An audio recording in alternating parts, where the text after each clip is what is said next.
প্রশ্ন উঠেছে ৭২ থেকে ৭৫-এর যে শাসক ছিলেন উনি বড় খুনি ছিলেন, নাকি ২০০৯ থেকে ২০২৪ পর্যন্ত যিনি শাসক ছিলেন উনি বড় খুনি ছিলেন। প্রশ্ন এসেছে ৭২ থেকে ৭৫ পর্যন্ত খুনের ধরন এবং ৯ থেকে ২৪-এর খুনের ধরন একই প্যাটার্নের নাকি কোনো রকম এটাকে রিফাইনিং স্টেজে আমাদের সামনে এসেছে। এগুলো সবই অসুস্থ বিতর্কের একটি জায়গা। আমরা মনে করি বাংলাদেশের মানুষের জন্য, গণতন্ত্রের জন্য, বাংলাদেশের আগামী প্রজন্মের বসবাস করে দেওয়ার জন্য এমন একটি ন্যায় বিচার প্রতিষ্ঠা করা দরকার যে সমাজে খুনের রাজনীতি বন্ধ হবে। গত ২৪ বছরে মুক্তিযুদ্ধের চেতনার নামে যে রাজনীতি করা হয়েছে সেখানে বলা হয়েছে, আর একটা ধারণা দেওয়া হয়েছে মুক্তিযুদ্ধের চেতনা মানে খুন, মুক্তিযুদ্ধের চেতনা মানে ক্ষমতায় টিকে থাকার জন্য গুম করা, মুক্তিযুদ্ধের চেতনা মানে দিনের ভোট রাতে করা, মুক্তিযুদ্ধের চেতনা মানে চাঁদাবাজি করা, মুক্তিযুদ্ধের চেতনা মানে লুটেরাদের প্রতিষ্ঠা করা, মুক্তিযুদ্ধের চেতনা মানে বিদেশে আমার দেশের লক্ষ লক্ষ টাকা, ডলার, পাউন্ড পাচার করে বেগম পাড়ায় বাড়ি বানানো।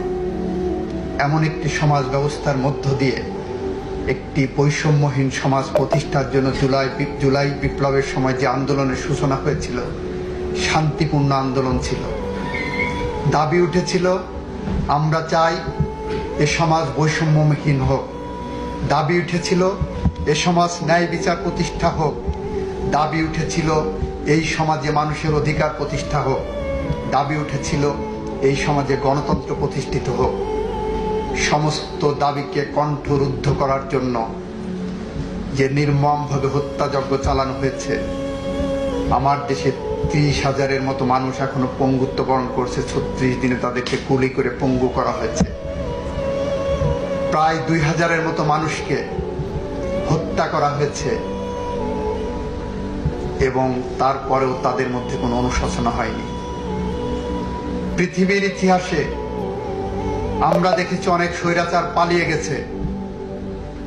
আমরা বাংলাদেশে দেখেছি স্বৈরাচার পালিয়েই শুধু যাননি, তার ৩০০ মেম্বার অফ পার্লামেন্ট পালিয়েছেন, তার ক্যাবিনেট পালিয়েছেন, তার শপথবদ্ধ রাজনীতিবিদরা পালিয়েছেন। পৃথিবীর ইতিহাসে এরকম স্বৈরাচারের জন্ম হয়নি। আমরা মনে করি যদি স্বৈরাচারদের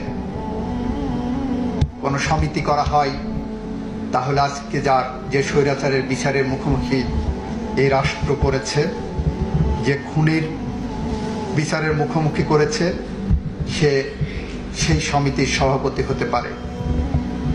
হিটলারের গোয়েবেলস যদি বেঁচে থাকতেন আজ, হয়তো ভাবতেন মিথ্যা কথা শেখার জন্য, মিথ্যা কথা বলার জন্য, মিথ্যা সংস্কৃতি চালু করার জন্য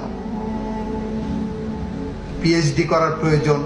সেই পিএইচডি করতে হয়তো উনি এই স্বৈরাচারের কাছে আসতেন এবং সেই স্বৈরাচারের নাম শেখ হাসিনা ওয়াজেদ।